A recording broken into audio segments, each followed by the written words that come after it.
Hello and welcome to Python on Wheels. In this video I just want to give you a short overview about Python on Wheels and about the Python on Wheels workflow. Python on Wheels itself is a generative, rapid web application development for Python. It follows the principles of Ruby on Rails, so it uses the model view controller principle. It has a lot of generators, and the goal is to take away all the boilerplate coding from you to help you to develop your application really simple, quick, and easy, and to focus on your app and not on the tools. And for that reason, Python on Wheels really brings a whole lot of tools underneath in the backend that you don't really know in absolute detail when you want to use it and develop an application. You can just utilize it, and Python on Wheels has it and brings it to you in an easy way.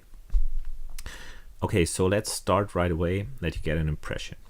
I told you that Python on Wheels is generative, so we generate our applications. And for that we use the generate app script. We give it a name and we call it test app. We give it a path using -p. In this case I use a relative path, and we give it a view type. And in this case I choose Bootstrap 4. There are two view types or frameworks implemented right now, that is Bootstrap 4 and Semantic UI.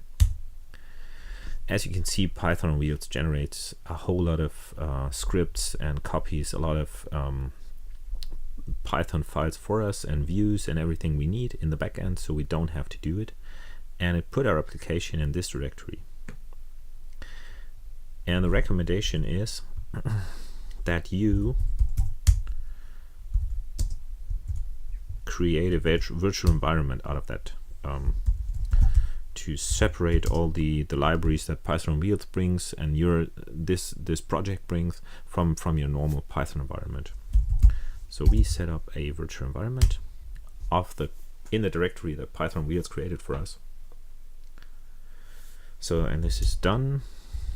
You then just switch into the new directory, activate the virtual environment,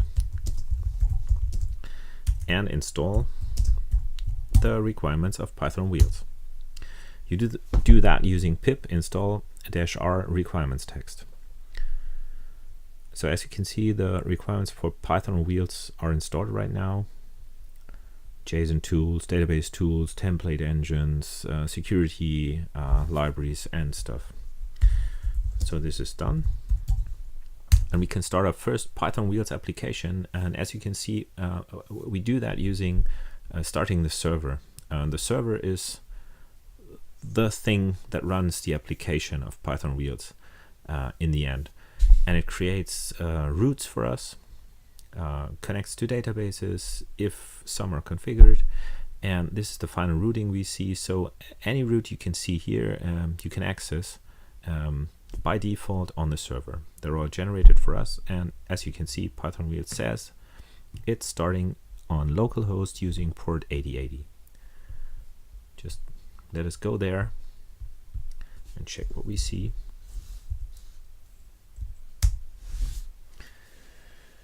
And you can see we have our first Python on Wheels application running locally.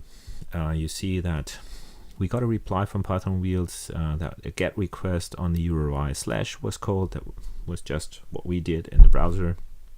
And Python on Wheels answered calling the index handler. As you can see, we have the / rule here, and that will call the index handler. That's just what happened. But to deliver just one HTML page, in this case it's a render template, it's not a static page, but that's not what we want to do. We want to develop an application, and we want to, and in this test, we want to develop a short to-do list. And how to do that? First, we generate a model because we want to save our to-dos in the end. And we give it a name, we name it to-do, and we give it a type. That's the database type. We want to store or persist our data, and in this case, we choose TinyDB. We could have chosen SQL DBs, as you can see here, like SQLite, MySQL, or whatever, but it's an overview tutorial, and we choose a document-oriented DB, TinyDB. It's great. just give it a try if you don't know it. Next step is we generate a handler to access our model and work with our model. We give it a name, and the convention is to name the handler, to give the same name, the handler the same name as the model. So we name this handler todo as well. And we give it the database type as well, so the handler knows where to find the model. And we say it should be a REST handler.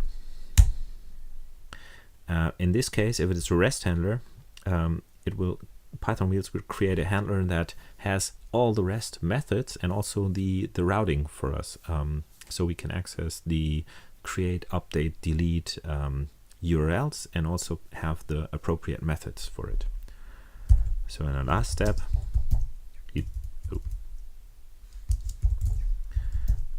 is to generate the scaffolding for all those REST actions.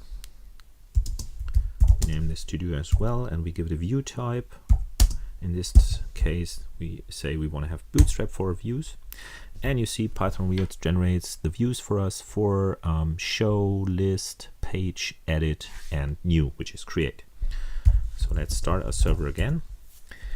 And what do we see? Something has changed. We have new routes, which PythonOnWheels created for us. Because we generated a REST handler, we have now all the necessary routes generated for us directly, which we can call. You can see this is the todo, and we call the todo handler we just created. So let's check that. And as you can see, that's the list view which PythonOnWheels scaffolded for us. So we have no views, but we can create one. And okay, we see that our views have already some attributes, but because we generated a model and didn't change anything. And this is how it looks. By the way, this is how a PythonOnWheels application looks.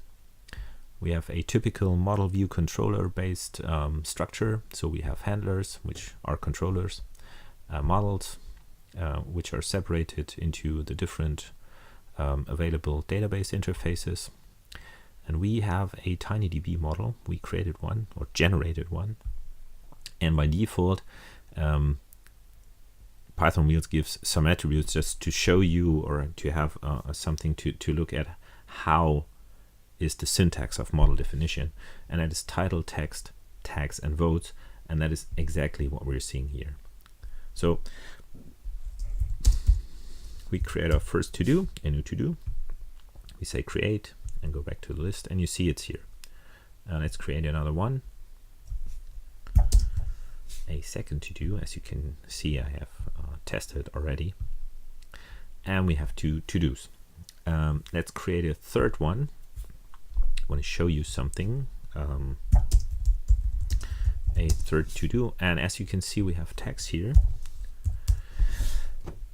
I create the item, and what you can see here is that PythonOnWheels created a list for us automatically from the text, because the data type of the tags attribute in the database is of type list. It's a NoSQL database and it can work with lists, and in this case PythonOnWheels recognized that, and we have really a list in here. And to show you that, oh, by the way, we're done. I think, oh, not really.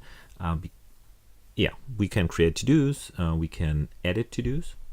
I can show you that. So this one has a view 900 votes. We update the one and you see it has 900 votes. And the first one was not so good, and I delete that. And as you can see, it's deleted. So we can probably agree that we already have created a to-do list, and that's how PythonOnWheels works.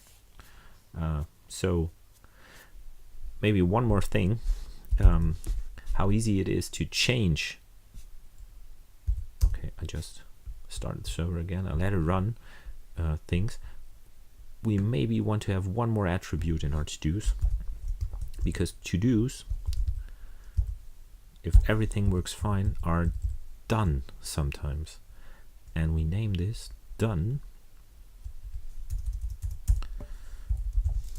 So we have a new field done, and we say that's a Boolean.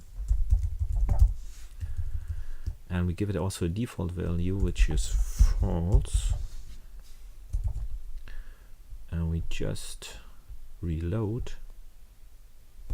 And as you can see, we now have this column here, and every to-do has a new attribute done, which we just created, and we can already use it. Go for edit, and you see PythonOnWheels scaffolding is also very easy. We didn't generate new scaffolds, it's just there. It recognized it and it added it without we even have the need to regenerate our model. We can say done, and it's a checkbox as well, because it also recognized that it's a Boolean value. Update, and you see this is done. So I think now we can agree that this is really a to-do list, and you see how easy PythonOnWheels works. You can also access, this is the last thing I show you, of course, all that on the command line as well. From test app models, in this case tinydb, to do import to do.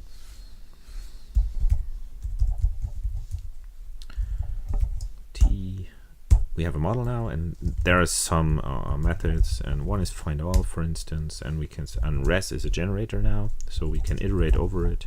For lm in res print lm title, and you see we have two to-dos, a second and a third, and that's what we have here. And that's it. Hope you enjoyed it. Thanks. Use it, install it using you can install it using pip. Just pip install PythonOnWheels and just follow the instructions. Thanks a lot. Bye.